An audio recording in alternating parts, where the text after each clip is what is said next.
There we go. That's a good fish.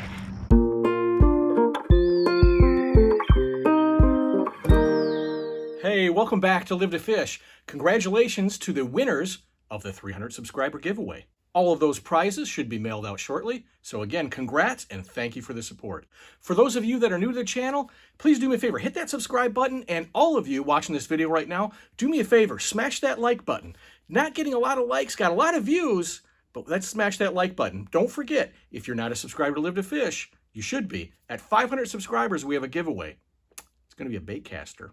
That's right, a bait caster at 500 subscriptions. So be sure to get that subscription in. We are almost there. We're on our way to 500 and hopefully to 1,000 after that. Again, thank you all very much for your support.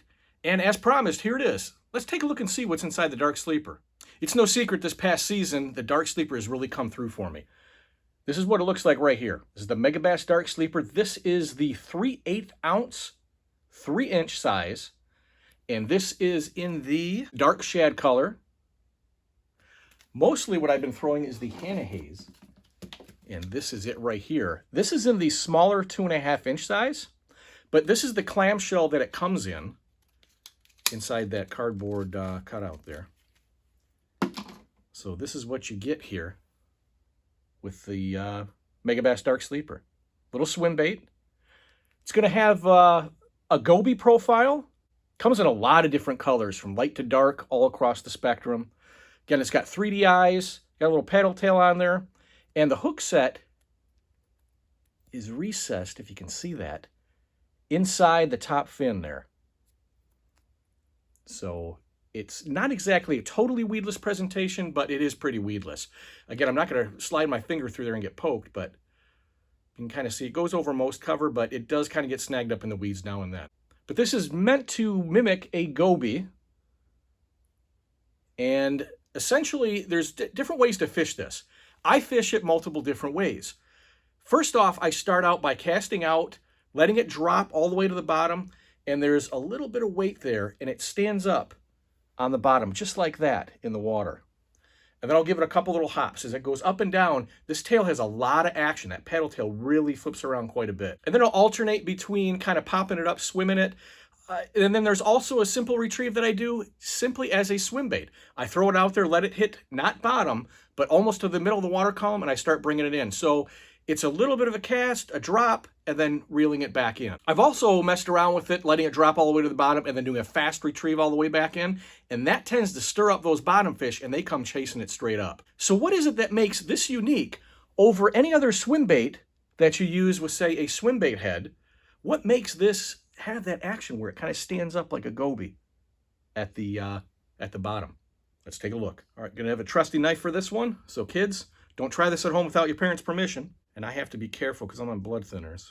I don't want a horror show here on Live to Fish. What I'm doing is I'm just kind of slicing the belly open from the hook eye all the way down the belly to open it up. Because what I'm going to do, I'm actually going to reseal this after I'm done. And we're going to actually cast this back out and use this on the water. So here's what you got. As I split it and open it up, you'll see there's a big old flat keel weight. Now this is a lot lighter than that 3/8 ounce because this is the smaller size. And as you can see, that keel weight is attached to that hook that comes up along the backside of the bait. So there you have it. It's kind of a heavy, chunky, almost like a tube jig that is attached to the bait. So that unique hook arrangement, like I said, kind of like a tube jig head on there, but it's got a flat keel to it. That's what gives it this action. So very cool. Again, when it hits the bottom, it kind of just sets up like that. But these things are absolutely incredible. Now let's take a look at the competition. Something that kind of mimics it, but I think it might go one step further to better the action on the hook set. Here it is, my latest pickup from ShopKarls.com. Let's get this opened up here. Oh, excellent. I definitely need these. I forgot I ordered these. Just wanted to let you know I did get some extra finesse shrooms by Z-Man. Definitely needed some replacements because, yeah, I hit some snags. It's called a tree. Left some ornaments there and needed to get those replaced. Okay, so what Catchco has at ShopKarls.com is the 10,000 Fish Headhunter. It's kind of a, I'm not going to say knockoff, but it's something that would compete with the class of the smaller swim bait slash jig presentation. Now, these are a little bit pricier than the $5.99, but I did get them at a discount from my ShopKarls discount club. And that is the Karls Club discount. It's a 30% discount on most of their products. So here's what the Headhunter looks like. This is the license to gill color. And as you can see on the back there, if you'll notice something, that hook is like a floating hook set. It is not a stationary hook as you have with the Dark Sleeper, where, as I stated before, I've had issues with the hookup ratio because of the way that hook is set. As the hook gets snagged in the fish's mouth, it's so tight there, and there's so little clearance, I should say, that the fish is able to kind of leverage that hook out of the mouth sometimes. And take a look at this product. With this floating hook set, it's supposed to alleviate a little bit of that because it allows the hook to kind of bend out of its cover there to help keep that hook set in place with the fish. Let's take a look and see what the product looks like out of the package. I think this license to gill color, I think this is going to be absolutely insane out in Lake St. Clair. I think this is going to hit a lot of fish. Now, this doesn't mimic a goby. This is more like a small panfish. Obviously, this one is kind of like a bluegill.